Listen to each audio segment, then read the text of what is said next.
ठाकुर जी के तीन प्रधान शक्ति हैं, स्वरूप शक्ति, तटस्था शक्ति और माया शक्ति। ये तीन शक्ति हैं, बहुत ध्यान से सुनिएगा सब लोग, एक टक होकर के बैठो। तीन शक्ति हैं, स्वरूप शक्ति, तटस्था शक्ति और माया शक्ति। ठाकुर जी की माया शक्ति कौन सी, जिसमें मैं और आप हम सब लोग डूबे हुए हैं, वो ठाकुर जी की माया शक्ति है। कभी किसी व्यंजन का आकर्षण, कभी किसी वस्त्र का आकर्षण, कभी किसी व्यक्ति का आकर्षण, कभी किसी स्थान का आकर्षण। ये आकर्षण जो हमारे चित्त में आकर के हमको अपनी ओर खींचता है, ये ठाकुर जी की माया शक्ति है। वो भी ठाकुर जी की ही शक्ति है, माया शक्ति, जिसे हम मोह भी कहते हैं। ठाकुर जी की दूसरी शक्ति है जिसको तटस्था शक्ति कहते हैं। तटस्था शक्ति का मतलब क्या है? भगवान ने मुझे सामर्थ्य दी है, अब उस सामर्थ्य का मैं दुरुपयोग करूं कि सदुपयोग करूं, ये मेरे ऊपर निर्भर करता है। बहुत ध्यान से सुनने वाली बात है। जैसे आपने मेरे सामने बहु व्यंजन रख दिए और मेरे सामने दाल रोटी चावल रख दिए। अब आपने कही महाराज जी जो आप पानो चाहो पाओ। अगर मेरी जीभ पे मुंह कंट्रोल होएगा तो मैं सामान्य दाल चावल खा के पेट ही तो भर लूंगा, लेकिन अगर मेरी जिह्वा में आकर्षण होएगा तो मैं बस बहु व्यंजन की ओर भागूंगा। ये ठाकुर जी की तटस्था शक्ति है कि वो शक्ति आपको प्रदान करते हैं भोग भोगने की। अब आप उससे भोग भोगो कि भोगों का त्याग करो, ये आपके ऊपर निर्भर करता है। थोड़ी क्लिष्ट है सके भाषा, लेकिन ध्यान से सुनिए। जैसे शक्ति हम सबको प्राप्त है, अब अच्छो करनो बुरो करनो ये हमारे ऊपर। कई लोग ऐसे कहें कि महाराज जी सब ठाकुर जी करवा रहे हैं तो बुरो भी ठाकुर जी करवा में हमसे। कोई आदमी बुरो करने के बाद बोले मैंने नहीं किया महाराज, वही सोई जो राम रची रखा, जो राम जी चाहे वही हो गए, ये बुरो भी राम जी ने मुझसे करवाया। ऐसा नहीं, ठाकुर जी आपको सामर्थ्य देते हैं। अब बुरा करना अच्छा करना ये आपके ऊपर है। बिजली के तार में करंट तो आ रहा है, अब वहां से बल्ब जलाना है कि कोई और को 40 वोल्ट देना, ये आपके ऊपर है। ठाकुर जी तो शक्ति देते हैं, अच्छा करना बुरा करना ये हमारे हाथ में। ये ठाकुर जी की तटस्था शक्ति, माया शक्ति, दूसरी तटस्था शक्ति और तीसरी है स्वरूप शक्ति। यही स्वरूप शक्ति भी तीन रूपों में विभाजित है। स्वरूप शक्ति के तीन विभाजन कौन कौन से हैं? तो संघनी, पिता और आह्लादिनी, ये तीन ठाकुर जी के स्वरूप हैं।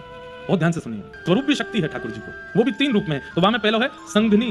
ठाकुर जी को जो संघनी स्वरूप है ये कौन सा है? जैसे बरसानो धाम, धाम भी ठाकुर जी ही हैं।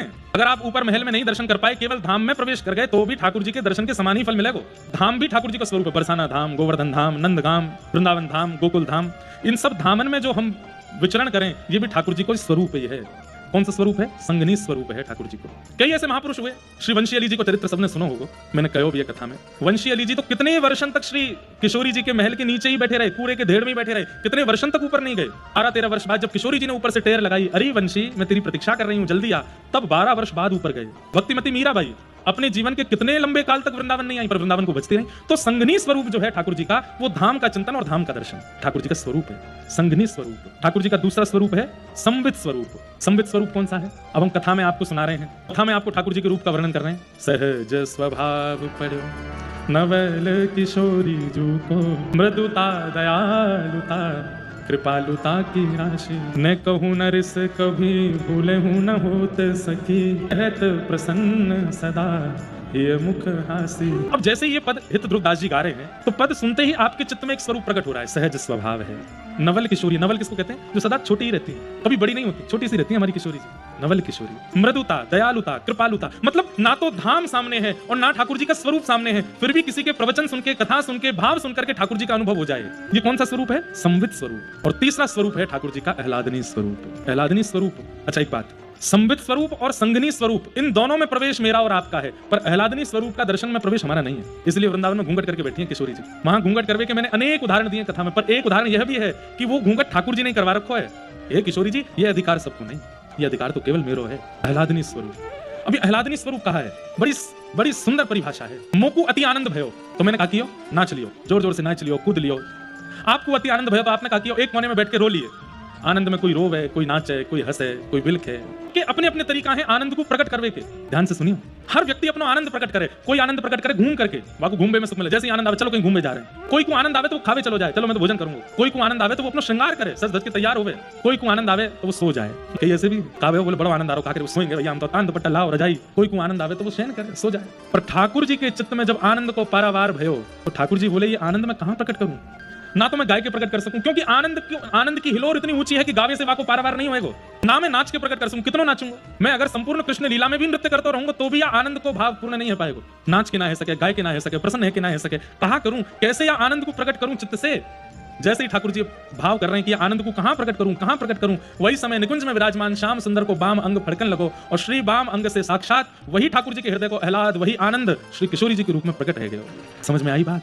मैं और आप अपना आनंद कहीं भी जाके प्रकट कर सकें, पर ठाकुर जी नहीं कर पाए, क्योंकि वो आनंद वाय स्थिति को है, कहां प्रकट करेंगे? तब ठाकुर जी के श्री अंग से किशोरी जी को, ओहो, जैसे ही ठाकुर जी ने बाम पाश में देखो है, दर्शन कियो है, जिनको देख करके तीनों लोग मोहित हो जाएं। जन्माद्यस्य यतोन्वयादितरतश्चार्थे स्वविज्ञस्वराट् तेने ब्रह्म हृदय आदि कवये मुह्यन्ति यत्सूरयः। बड़े बड़े देवता भी जिनके रूप को देख करके मोहित हो जाते हैं, ऐसे श्याम सुंदर जिनको देख करके मोहित भये, ऐसी किशोरी जी प्रकट भये। आहा, कौन है किशोरी जी? ठाकुर जी को आह्लाद, इसलिए आह्लादनी शक्ति बोलते हैं। वही आह्लाद, वही आनंद को पारावार या रूप में प्रकट है। महाराज वेद भी नेति नेति कहकर के जिनके चरण में पड़े रहे, 33 कोटि देवता भी जिनके आगे हाथ जोड़ करके पड़े रहे, ऐसे ठाकुर जी तुरंत अपने सिंहासन से उतर के जिनके चरण में बैठ गए, वो है हमारी किशोरी जी, श्री लाडली जी। से ही देखत रहूं तो जन्म सफल कर मान। ठाकुर जी अपने हृदय के आह्लाद को कहां प्रकट करें? बोले किशोरी जी को देख करके।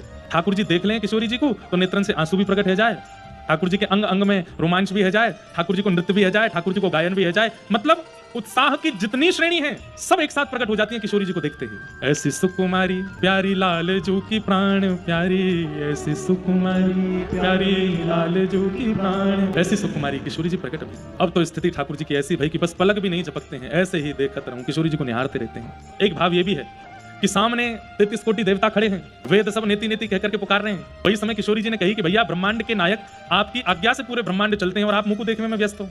अरे देखो सामने महादेव खड़े हैं, ब्रह्मा जी खड़े हैं, इनकी बात तो सुनो। ठाकुर जी बोले बोलन दो सवन को, मैं तो आपको निहारूंगा, मैं तो आपको ही देखूंगा। तब किशोरी जी ने ब्रह्मांड के सुख के कारण कि भाई ये मुंह को देखते रहेंगे तो कैसे चलेगा संसार, ये सामने देखेंगे तभी चलेगा। तब किशोरी जी ने फिर घूंघट कर लिया। जैसे किशोरी जी ने घूंघट किया, ठाकुर जी बोले ऐसे मत करो, बोले चलो सीधे बैठो, सबकी बात सुनो और जो जो विश्व की क्रिया है वो सब संपादित करो। तब ठाकुर जी उठ के बगल में बैठे तो ब्रह्मा जी की, महादेव की, इंद्र की, चंद्र की जो भी वार्ता सब सुनी, सुन करके सब कियो। ठाकुर जी मन में बड़े संकोच में आ गए, मैं कहां करूं, कैसे यार इसको आस्वादन करूं मैं। अभी पृथ्वी ने प्रार्थना करी कि महाराज भार बढ़ गए हो मुंह पे, आप प्रकट हो। तब ठाकुर जी ने आज्ञा करी, वसुदेव ग्रहे साक्षात भगवान पुरुष पर, हे पृथ्वी तुम चिंता मत करो, वसुदेव जी के यहाँ साक्षात कृष्ण रूप धारण करके मैं आऊंगा। सब देवी देवताओं में भाग दौड़ लगी है, सब जाकर के ब्रजमंडल में अपने अपने रूप धारण कर रहे हैं। ब्रह्मा जी ब्रह्माचल पर्वत बन गए जिस पर बरसाना धाम है, ये पूरा पर्वत ब्रह्मा जी का स्वरूप है। महादेव नंदाचल पर्वत बन गए जहाँ पे नंदगाम विराजमान है। साक्षात नारायण गोवर्धन पर्वत बन गए। सब देवता अलग अलग रूप धारण करके आए। ठाकुर जी अपनी तैयारी में है, तभी किशोरी जी से प्रार्थना करी, हे श्यामा जी अभी चलो, अभी पधारो। तब किशोरी जी ने 3 चीजों की मांग करी, गोवर्धन, यमुना और वृंदावन। ये 3 यदि जाएंगे तो मैं आऊंगी। इसका मतलब ये तीनों पृथ्वी के नहीं है, ये तीनों गोलोक धाम से आए हैं, नित्य निकुंज से पधारे। तब ठाकुर जी ने गिरिराज जी, यमुना जी और वृंदावन को व्यवस्थित किया और तब हमारी किशोरी जी को आगमन भयो, निकुंज से आगमन।